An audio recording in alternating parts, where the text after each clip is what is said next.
A couple of years ago, I was in a rather brutal car accident. The driver was driving way too quickly, slammed into the guardrail, and seen missing, I woke up in the hospital with a concussion. Apparently, the car crash was so horrible, the front wheels were actually ripped off of the car. As I'm sure some of you will be disappointed to learn, I survived, obviously.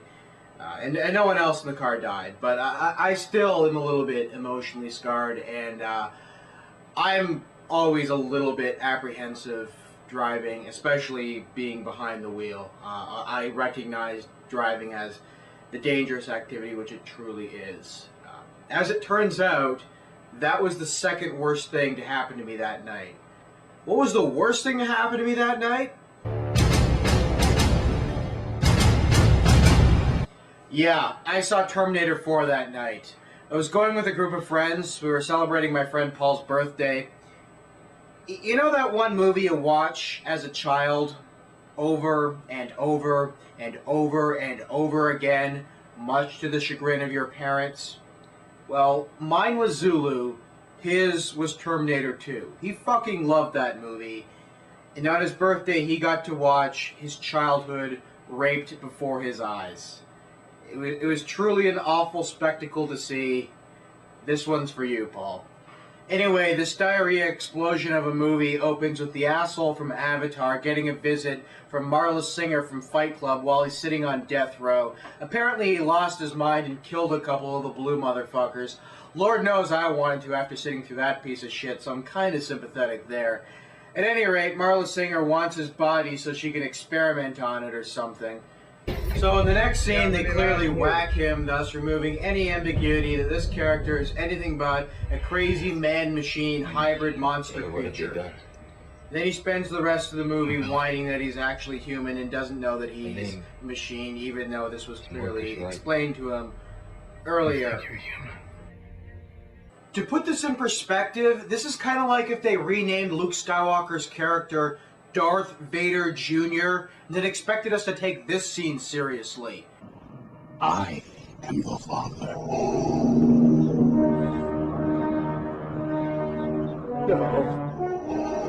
No. It's not true. That's impossible. Your name is Vader Jr. Are you fucking dumb? No! Seriously, we went boating together last Thursday. We took pictures. What is wrong with you? No! So are you still on for take your children to work day? I want you to meet my boss. I think you'll have serious future in our company.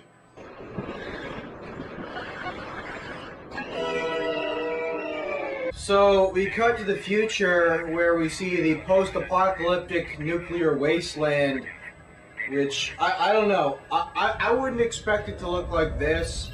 I'd expect it to look a little bit more like, well, this!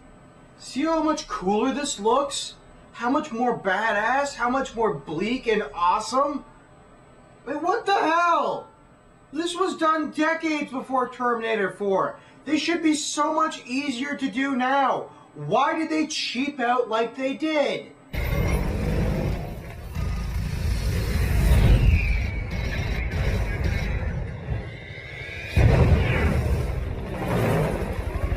Wait, let's watch that again. So the area is so hot with ACAC, you're losing your bombers, but choppers are able to land completely unscathed? What? Now, you might want to argue that the movie is supposed to be less realistic and more fantastical, but if that's the case, why don't you give us fucking lasers and crazy death machines and pitched battles with the Resistance like we fucking wanted? Connor is on the ground. Oh yeah, let's talk about this miscasting choice. Yeah, let's take a moment to explain just why Christian Bale is so fucking miscast in this. What the fuck are you doing? I'm trying to explain why. Are you professional or not? No, I'm not a professional, but I'm still making this fucking review. No! No!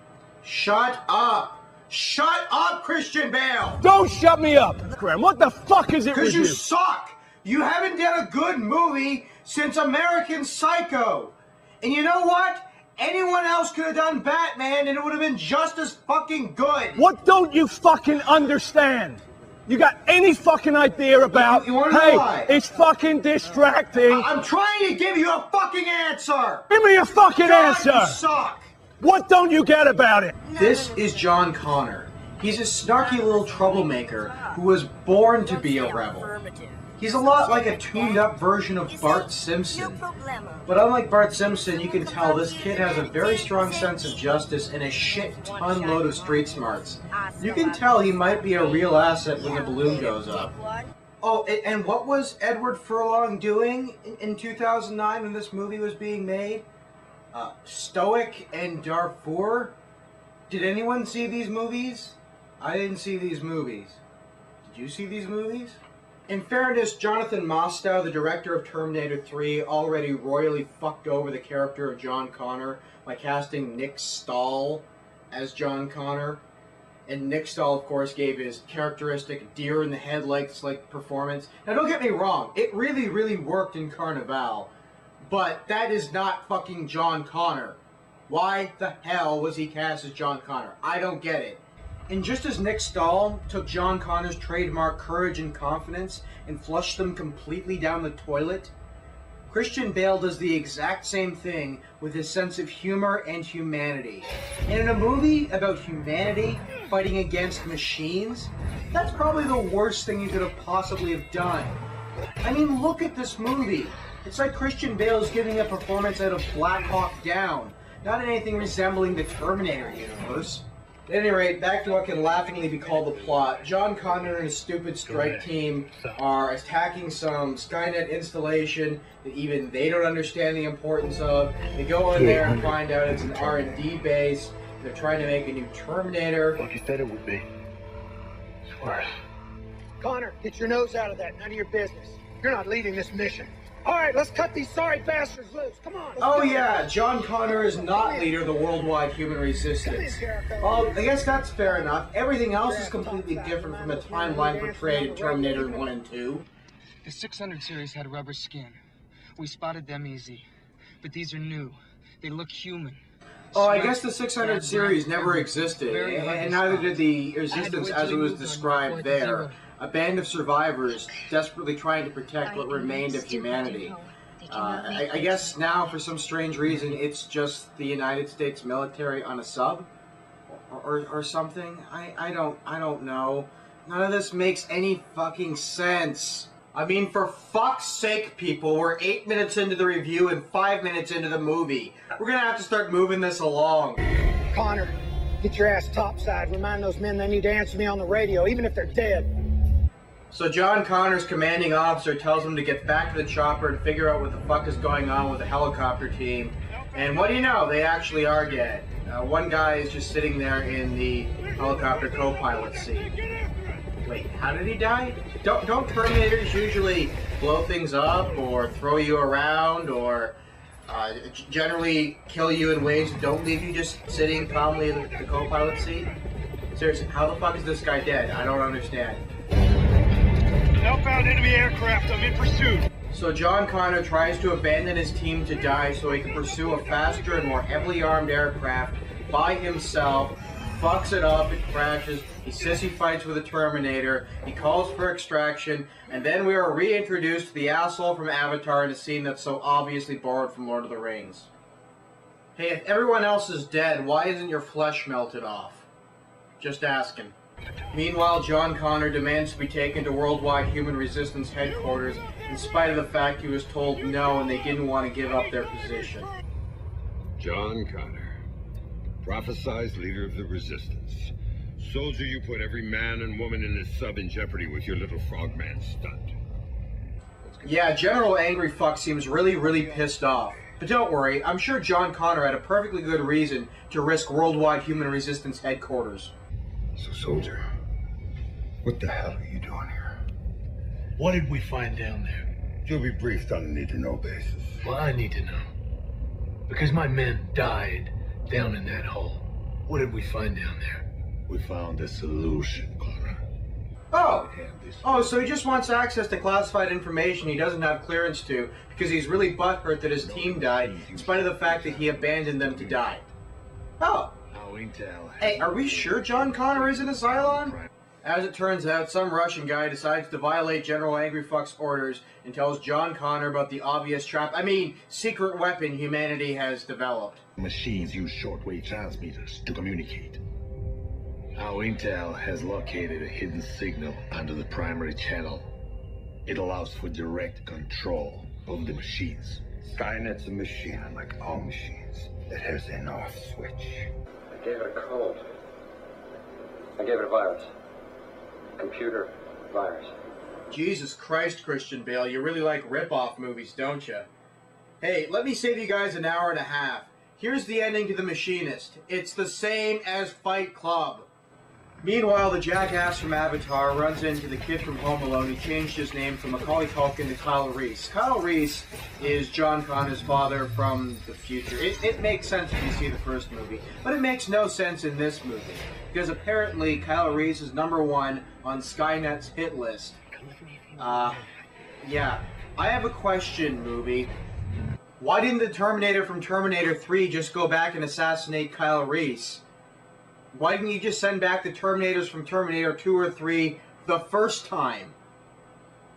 Why, as a matter of fact, why don't you just go back even further and whack John Connor's great-great-great-grandmother from 1920 or something? Is Skynet completely retarded? You know, I always just assumed that John Connor was like 7th generation white trash, and that his family tree, if researched, would kind of look something like this. Hey, maybe that's why he was called John. He's just named after his grandfather, who actually was a John. Oh, but apparently Skynet has accurate family data on all the Connor family. How does it know that Kyle Reese is his father? It doesn't make any sense. Let's see, what else is stupid about this movie? Oh yeah, back to the Home Alone kid, the asshole from Avatar, and the cute little black girl who's there for... I don't know why. They're all sitting around base camp, and the asshole from Avatar shows Kyle Reese something completely fucking useless. Grab it. What? Grab it.